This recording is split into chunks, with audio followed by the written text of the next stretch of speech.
Are you sick of the daily grind of life? Do you need something relaxing, beautiful, and colourful to focus on? Have you ever thought about getting an aquarium? An aquarium is a wonderful hobby, a beautiful piece of furniture, and a great pet all in one. Did you know aquariums can be very easy and rewarding to look after if you get the right advice and equipment? Fish are beautiful animals and some have amazing personalities. This video will help you with what you need to know for how to buy it right the first time. If you're getting started with fish, you need to create a strong relationship with a caring, credible, knowledgeable, respectable aquarium store. If you have friends in the hobby, you could ask them some recommendations or check online reviews. Which aquarium shop you frequent is very important for your success.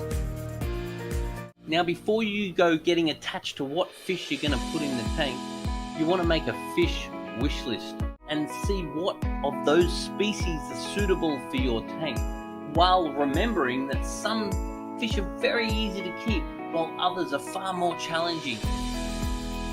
If you want the right answers, you've got to ask the right questions. So here's a list of tips and questions that you must get answered if you're going to buy it right the first time. Only buy from someone you trust. This industry is full of cowboys ready to take your money without giving honest, accurate advice. You must feel confident with who you're purchasing your aquarium from, because after-sale service can really affect your experience in this hobby.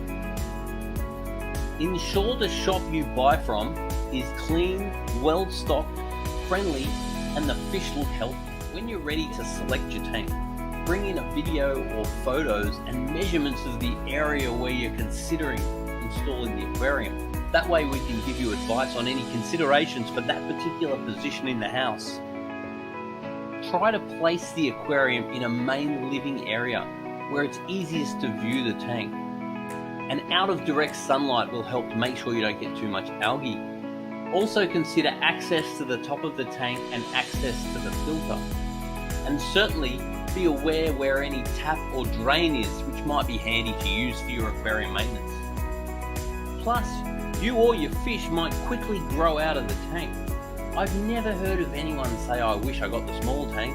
You always wish you got the big one. When buying a tank, measure any doors or hallways that you need to consider, plus any stairs, because you've got to look at how you're going to get this aquarium into that position. Even bring photos down to the shop so we can see if there's any maneuvers, grass, or anything we might need to know to trolley in a big aquarium if that's what you're going to get.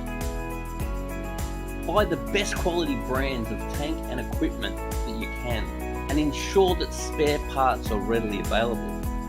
Every dollar that you save setting up your aquarium, you're likely to spend on dead fish and disappointment, especially if you compromise quality or cut corners.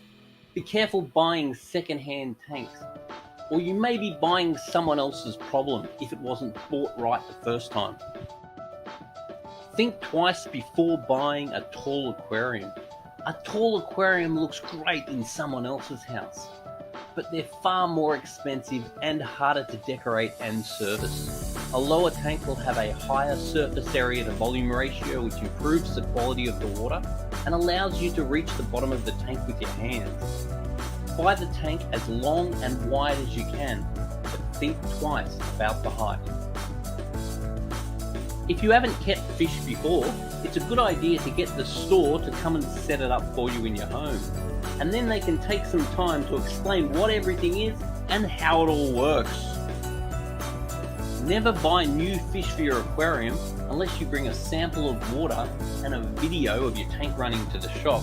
That way we can advise suitable species and check if your tank's ready for new additions. Only add small numbers of fish at a time, which allows the good bacteria to break down the waste from the fish. Anytime you add new fish, don't feed the tank for 2 days. It's good to wait 2 weeks between new fish additions and 4 weeks for saltwater fish.